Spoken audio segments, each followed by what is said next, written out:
Assalamualaikum warahmatullahi wabarakatuh.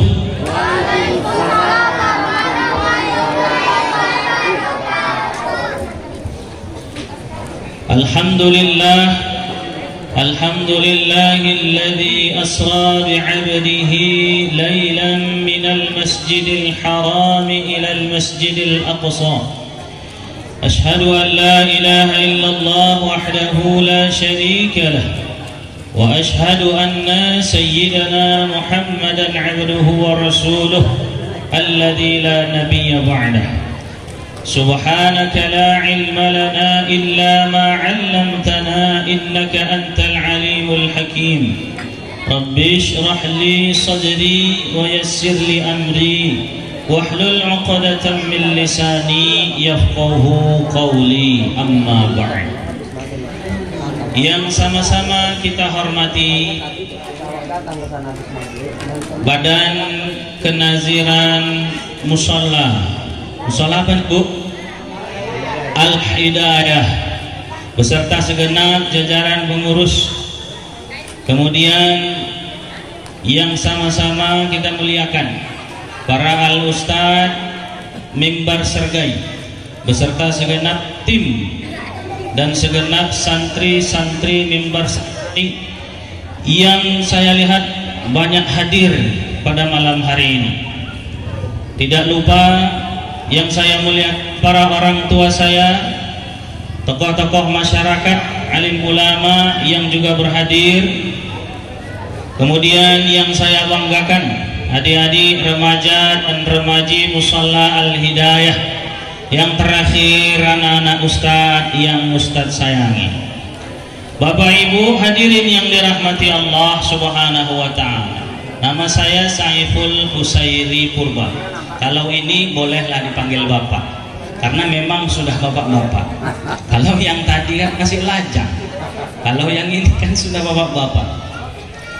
Alhamdulillah anak saya Bu sudah dua sikit, insya Allah dalam proses, doakan aja lah. Kalau anak boleh, istri alhamdulillah Bu masih satu.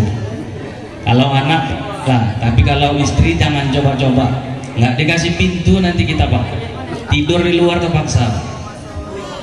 Mbak, kata pepatah orang Melayu mengatakan, dari perapat ke tebing tinggi singgah sebentar rambutan. Bapak Ibu banyak ustadz di tebing tinggi, tapi inilah yang paling tampan. Tepuk tangan dulu.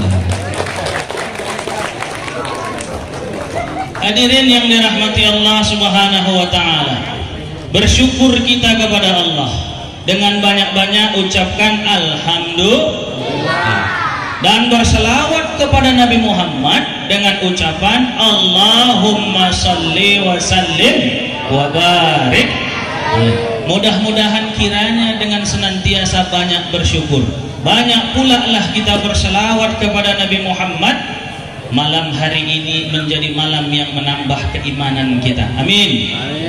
Malam hari ini menambah keimanan dan ketakwaan kita kepada Allah Subhanahu wa ta'ala. Malam hari ini menjadi malam yang penuh dengan keberkahan dari Allah Subhanahu wa ta'ala. Bu, saya mau tanya dulu. Kita kan sering bilang berkahan, iya nggak? Iya nggak Bu? Sering kita bilang berkah. Bapak-bapak kadang-kadang ngasih uang sama ibu, bapak ngasih uang sama istri. Apa kata bapak? Oh dek, iya bang. Kenapa bang? Sinilah dek, ini dek adalah uangku kasih sama kawan. Oh iya bang, berapa bang? Nggak banyak. Dikasihlah uang bulanan. Inilah uang dek untukmu, kau gunakanlah dengan sebaik-baiknya.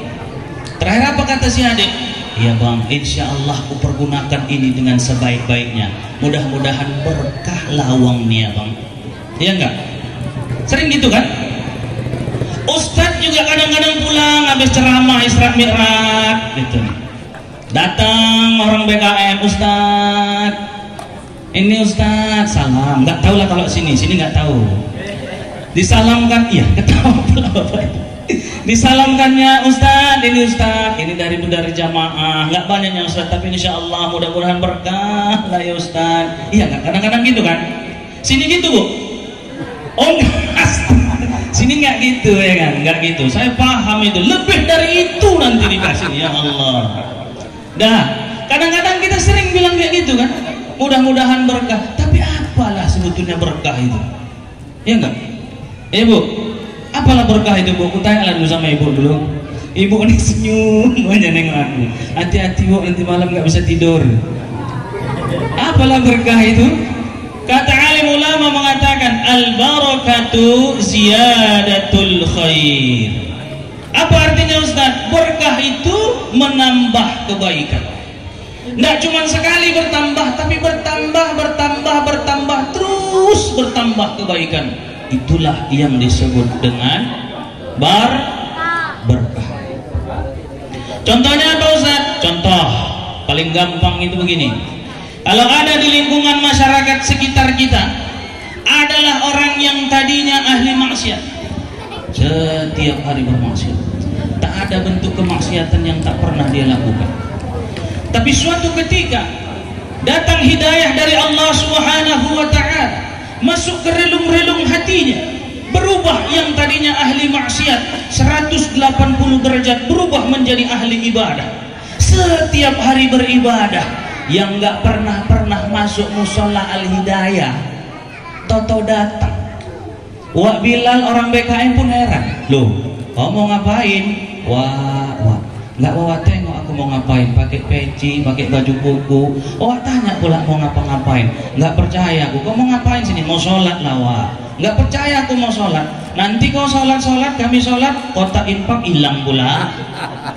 Wah, jangan nuduh-nuduh gitulah, Wak. Ya satu kampung ini masalahnya tahu. Kalau kau ini siapa? Kau datang ke musola bawa selop swalo, pulang-pulang bawa selop karbil. Orang-orang juga tahu. Wah, enggak, Wak. Aku mau ibadah. Setiap hari dia ibadah. Hari-harinya dia habiskan untuk terus beribadah. Bertambah ibadahnya kepada Allah. Itu tandanya, Pak, Bu, hidupnya diberkahi Allah. Betul nggak? Betul nggak Bu? Betul. Apalagi Ustaz? Contoh lain, ada orang yang tadinya hidupnya biasa-biasa saja, nggak berlebih-lebih kali, nggak juga kurang-kurang kali, lepas-lepas makan aja lah. Tak tahu hari bertambah baik hidupnya. Karirnya yang tadinya biasa-biasa saja meningkat karirnya. Rumahnya Bu yang tadinya 1 tambah jadi 2. Mobilnya Bu yang tadinya 1 tambah jadi 2. Itu tandanya Bu, mobilnya diberkahi Allah. Istrinya Bu, istrinya yang tadinya 1 tambah jadi 2 Bu, itu tandanya istrinya diberkahi Allah. Bapak Ibu hadirin yang dirahmati Allah Subhanahu wa ta'ala, maka sebetulnya yang kita cari dalam hidup ini di dunia ini apa? Berkah. Ya Bu, berkah. Bapak Ibu jamaah yang dirahmati Allah Subhanahu wa ta'ala, hari ini malam ini kita memperingati Isra Mi'raj.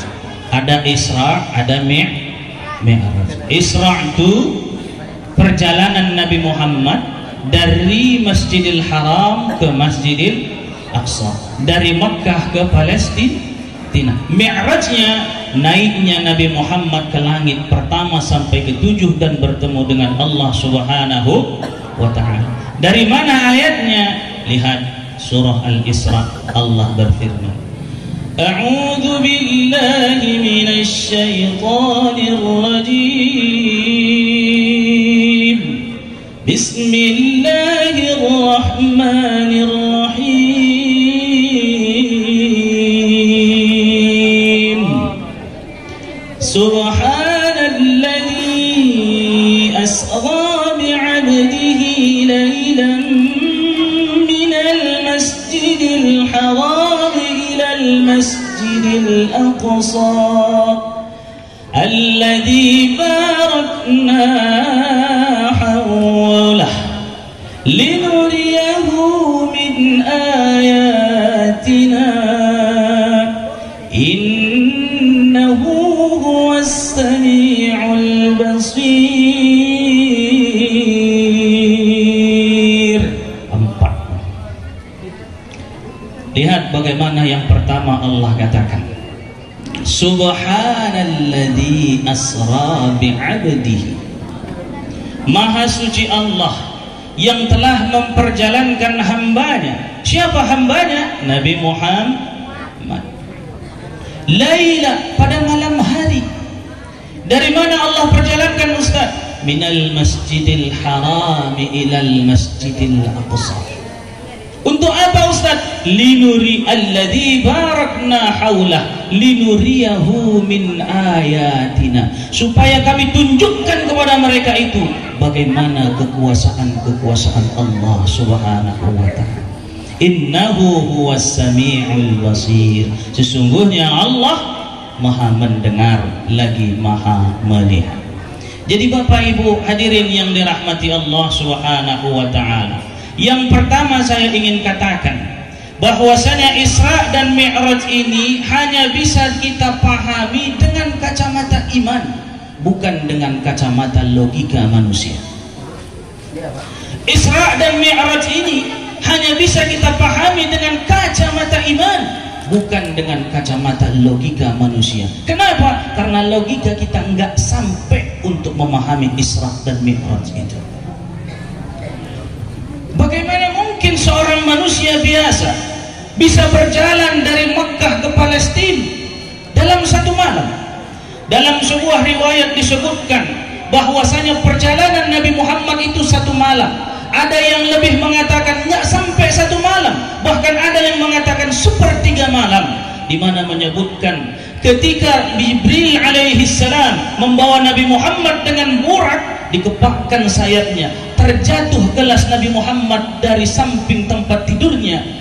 Berjalan Nabi Muhammad Isra dan Mi'raj, begitu kembali selesai, tempat air yang jatuh itu masih basah sama sekali. Ini menunjukkan perjalanan Nabi Muhammad itu dilalui dengan sangat singkat. Kemudian disebutkan bahwasanya Nabi Muhammad berjalan pada malam hari. Dikatakan subhanalladzi asra bi'abdihi lailan minal masjidil haram. Di Isra Mi'rajkan dari Mekkah ke Palestina. Di tengah-tengah perjalanan Nabi Muhammad melihat tamsil-tamsil. Apa itu tamsil Ustaz? Tamsil itu contoh. Apa yang dilihat oleh Nabi Muhammad Ustaz? Ketika itu Nabi Muhammad sallallahu alaihi wasallam melihat adalah seseorang yang apa namanya ini, mencakar-cakar wajahnya. Malaikat bertanya, Nabi Muhammad bertanya kepada malaikat Jibril, wahai malaikat Jibril, siapa wanita itu? Siapa orang itu? Kemudian Jibril berkata, wahai Muhammad, dialah umatmu, dialah umatmu, dialah umatmu yang tidak memberikan rasa aman kepada saudaranya. Dialah umatmu yang memusuhi saudaranya.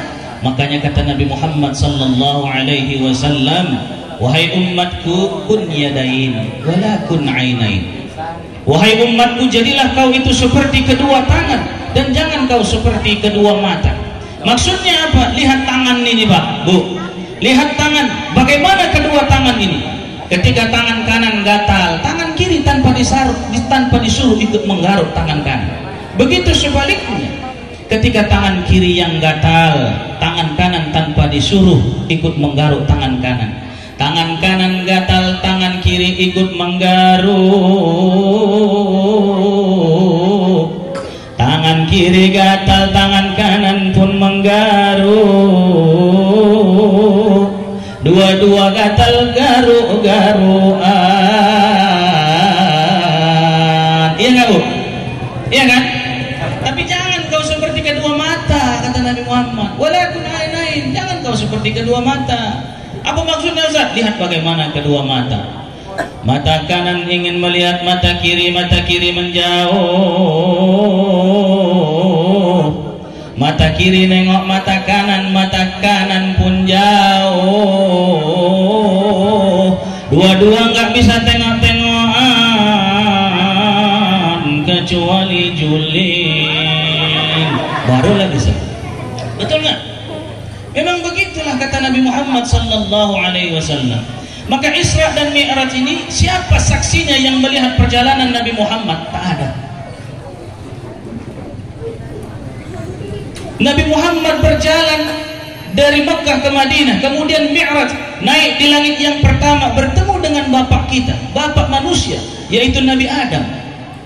Naik langit kedua, bertemu dengan Nabi Isa dan Nabi Idris alaihi salam, sampai bertemu dengan Nabi Musa, bertemu dengan Nabi Ibrahim, sampai bertemu dengan Allah. Siapa saksinya? Tak ada. Selesai perjalanan Isra Mi'raj, Nabi Muhammad besoknya termenung di depan Ka'bah. Menung Nabi Muhammad, memikirkan cara cemanalah hendak nyampaikan peristiwa Isra Mi'raj ini kepada umatku. Sampai-sampai pada akhirnya bertemu dengan Abu Lahab. Abu Lahab bertanya kepada Nabi Muhammad, Muhammad, kau ngapain menung? Tumben kau menung hari ini.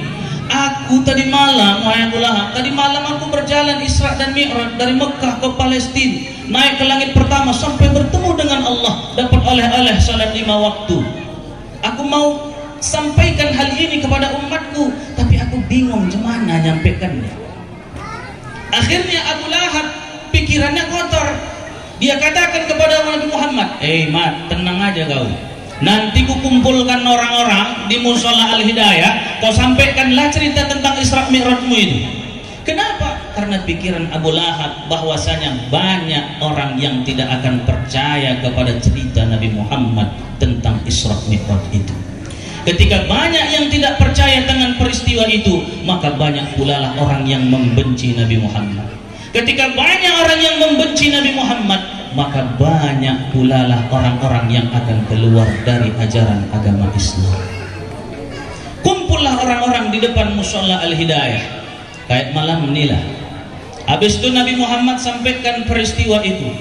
Banyak orang yang nggak percaya, bahkan keluar dari ajaran agama Islam, murtad balik keluar dari ajaran Islam.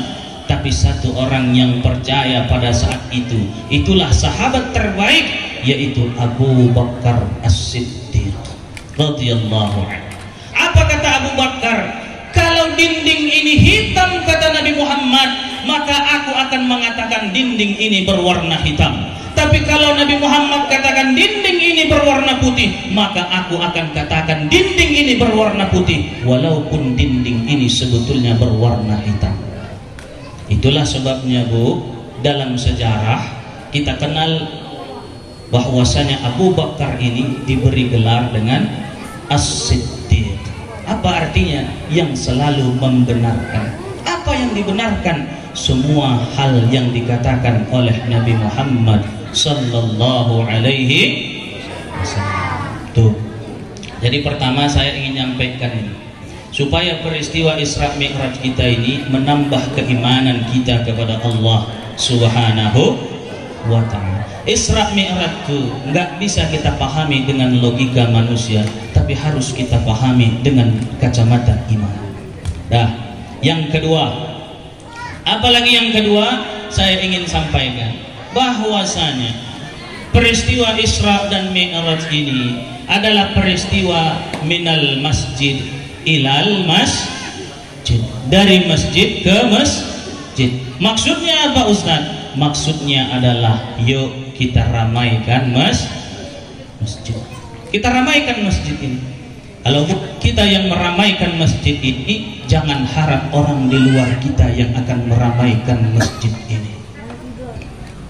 Kalau bukan kita yang memakmurkan masjid ini, siapa lagi? Takkan mungkin orang di luar kita yang akan memakmurkan masjid ini. Maka tugas kita adalah untuk memakmurkan masjid. Maka saya sangat berharap, di mana-mana saya sampaikan bahwasanya adik-adik, remaja dan remaji, ayo kita makmurkan masjid. Kalau yang tua-tua ini maaflah Pak ya, kalau yang tua-tua ini sampai kapan? Tapi yang muda-muda nih, ayo kita makmurkan masjid. Yang imam kalau bisa yang muda-muda, kan cakep. Tapi kadang-kadang yang imam nih, yang muda-muda ini ada juga tingkah-tingkahnya, memang banyak juga tingkahnya. Sekali disuruh yang muda baca surah panjang-panjang pula, surah Al-Baqarah pula dibacanya. Ayo dek, maju dek. Bapak aja lah, yang muda aja lah, yang muda. Iya pak. Nah. Allahu Akbar. Bismillahirrahmanirrahim. Alhamdulillahi Rabbil Alamin. Ar-Rahmanir-Rahim. Maliki Yawmiddin. Iyyaka na'budu wa iyyaka nasta'in. Ihdinas siratal mustaqim. Siratal ladzina an'amta 'alaihim ghairil maghdubi 'alaihim waladdallin.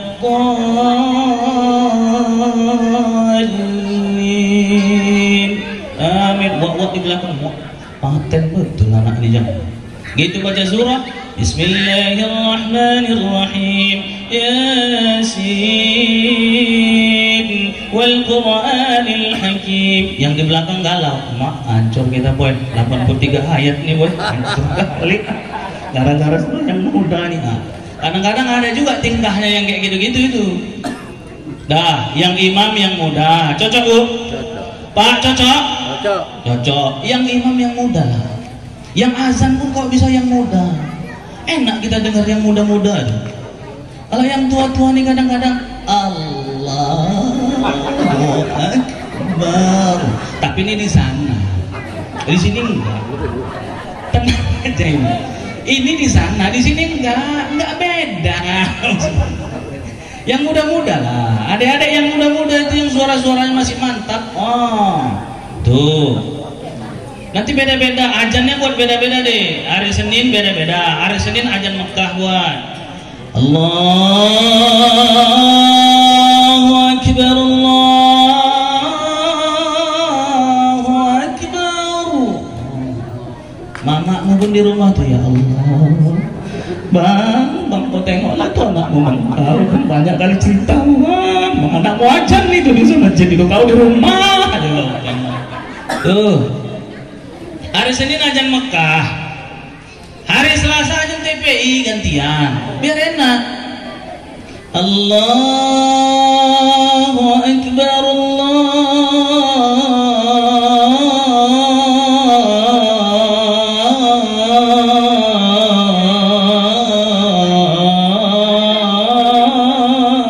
Akbar. Enak. Mamaku motong bawang tuh nangis, keluar air matanya, pedih gara-gara bawang. Tuh. Hari Rabu ganti lagi ajan Madinah. Allahu Akbar, Allahu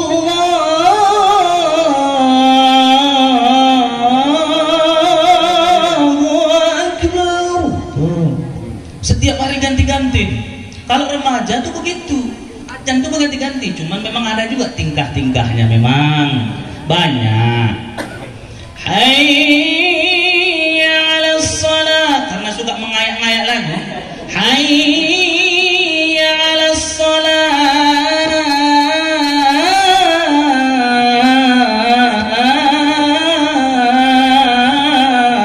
Allahu Akbar.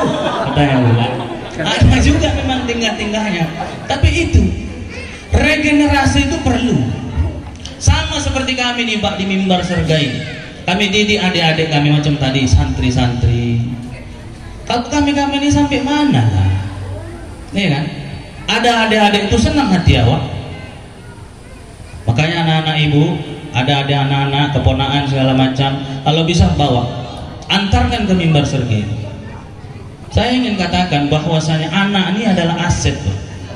Anak ini aset dunia dan akhirat. Kita sudah pusatkan kegiatan kita di masjid.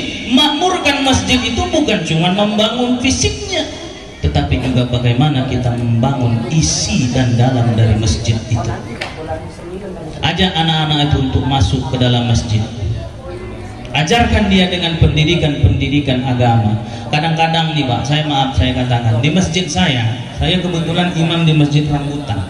Gitu ibu keluar tol Tebing tuh ada masjid sebelah kanan. Nah saya imam tetap di situ.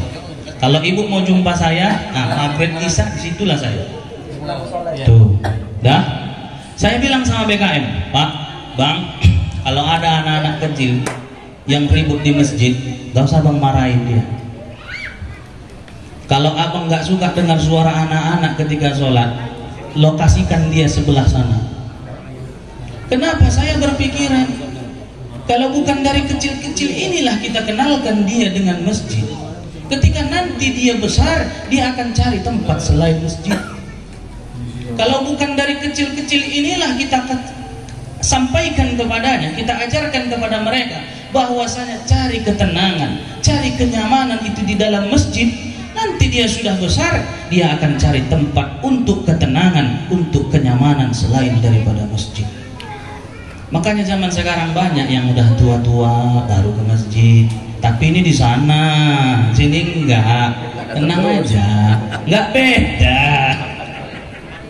Tuh.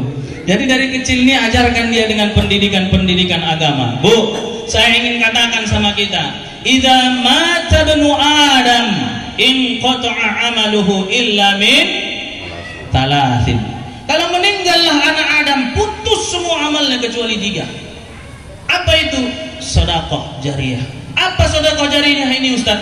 Itulah yang sudah ibu-ibu, bapak-bapak infakkan untuk kegiatan-kegiatan mimbar. Dah, sedekah jariyah. Sedekah jariyah ini untuk orang yang punya harta. Ustaz, dari mana lah aku nak bersedekah? Lakiku aja ngasih pun pas-pasan. Nah, dah. Apa? Ilmu yang bermanfaat. Yang kedua, ilmu tak ada. Ustaz, cemana lah ndak ilmu, baca Quran pun bahaya. Anak yang terakhir, anak inilah kita ajarkan dia dengan pendidikan agama. Ketika kita sudah wafat meninggalkan dunia ini, siapa yang akan mendoakan kita kalau bukan anak-anak kita? Betul bu? Betul. Bapak ibu boleh bangga anak ibu menjadi insinyur, boleh bangga. Bapak ibu boleh bangga ketika anak ibu wisuda menjadi dokter, boleh bangga. Tapi saya katakan pada malam hari ini, banggalah bapak dan ibu ketika anak ibu nantinya, ketika ibu sudah tidak ada di dunia ini, banggalah ketika anak ibu itu mampu mendoakan ibu ketika ibu sudah di liang kubur. Anak-anak yang saleh itu akan dia katakan kepada orang yang memandikan jenazah kedua orang tuanya, wahai Pak Bilal, tunggu dulu Pak Bilal. Dulu waktu aku kecil, kedua buku inilah yang memandikan badanku. Maka untuk yang terakhir kali ini, biarkan kedua tanganku ini yang akan memandikan jenazah kedua orang tuaku. Ini anak yang saleh. Selesai dimandikan, masuk dikafankan. Ketika dikafankan, dia akan berkata kepada Wak Bilal, Wak Bilal, dulu ketika aku kecil, ketika sudah dimandikan aku sama mamaku, dimandikan aku sama ayahku, dibedain lo aku Wak Bilal, dibedain aku, dipakaikan aku baju Wak Bilal. Maka untuk yang terakhir kali ini, biarkanlah tanganku yang akan memakaikan kafan, memakaikan selembar kafan di jenazah kedua orang tua. Ini anak yang soleh. Selesai dikafani, kemudian disalatkan, dia akan berkata kepada Wak Bilal, demi Allah, wallahi Wak Bilal, kalau bukan karena kedua orang tuaku, kalau bukan karena ayah dan ibuku ini, maka niscaya aku tak akan pernah mengenal siapa Tuhanku. Maka untuk yang terakhir kali ini Wak Bilal, biarkan aku yang menjadi imam untuk mensalatkan jenazah kedua orang tua. Anak yang soleh. Selesai disalatkan, kemudian siap-siap diangkat untuk dikubur, dia juga akan mengatakan kepada Wak Bilal, Wak Bilal, asal Wak tahu ya, ketika sudah dimandikan badanku ini ketika aku kecil, dipakaikan aku baju, dibedakkan aku, digendongnya aku jalan-jalan sore Wak Bilal. Maka untuk yang terakhir kali ini, biarkan aku yang mengangkat jenazah orang tua. Ini anak yang soleh. Dari mana kita dapatkan anak yang soleh ini? Kalau enggak dari kecil kita kenalkan dia dengan pendidikan agama. Dari kecil ajari Iqra, Bu. Alif-alif, zaman ibu aku tahu, ini pasti alif-alif ini. Ya Bu, alif-alif kan, nggak ada ikra. Ikra itu zaman gua aja itu. Kalau dulu alif-alif, alif dan t a, ya Bu, alif dan t i, alif depan u, a i, bada t a, bada t ba, babawa i, babawa bi, ba depan bu, babi. Yang payah kan kalau sada tu su, sabawai si dibaca mama. Kenapa mama? Iyalah, mama bukan Susi. Itu alif-alif nih kalau di Padang tuh lain lagi Bu. Kalau di Padang lebih enak lagi alif-alif. Alif dua di atas, an alif dua di bawah, in alif dua di depan, enak kan Pak? Ya kan? Sini gitu. Oh sini gitu juga. Coklah ibu dulu. Ibu dulu. Badua di atas, badua di bawah, badua di depan.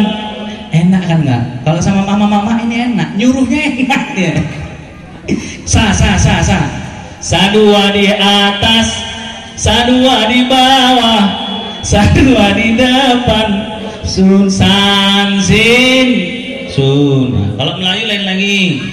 Alif toga abagai pisang, babeng kok abagai sampan. Dah begitu juga tasanmu saja. Joget semua orang tuh. Orang-orang tuh. Ya kan? Iya kan? Alah, iya aja lah ibu. Alah, iya. Nggak pernah gitu. Oh, berarti zaman sebelum ibu berarti tuh kayak gitu tuh. Nah, jadi Bapak Ibu hadirin yang dirahmati Allah Subhanahu wa taala, 3 aja ingin saya sampaikan. Yang pertama, peristiwa Isra Mi'raj ini harus menambah keimanan kita kepada Allah. Banyak segala hal yang tak mungkin menurut akal kita, tapi mungkin menurut Allah. Kenapa? Kun kata Allah, fayakun. Kalau Allah mau jadi kau, jadilah dia. Yang kedua, peristiwa Isra Mi'raj ini memberikan jawaban kepada kita bagaimana kita memakmurkan masjid kita. Kalau bukan kita yang memakmurkan, siapa lagi? Kalau bukan sekarang, kapan lagi? Kemudian yang ketiga, yang terakhir, didik anak-anak kita ini dengan ilmu dan pendidikan agama. Bapak Ibu hadirin yang dirahmati Allah Subhanahu wa taala, demikianlah yang ingin saya sampaikan. Mudah-mudahan ini semua bermanfaat bagi kita semua. Kalau ada jarum yang patah, jangan disimpan di dalam peti. Kalau ada kata-kata saya yang salah, jangan masukkan ke dalam hati. Wallahu yaqulul haq wa huwa yahdis sabil. Assalamualaikum warahmatullahi wabarakatuh.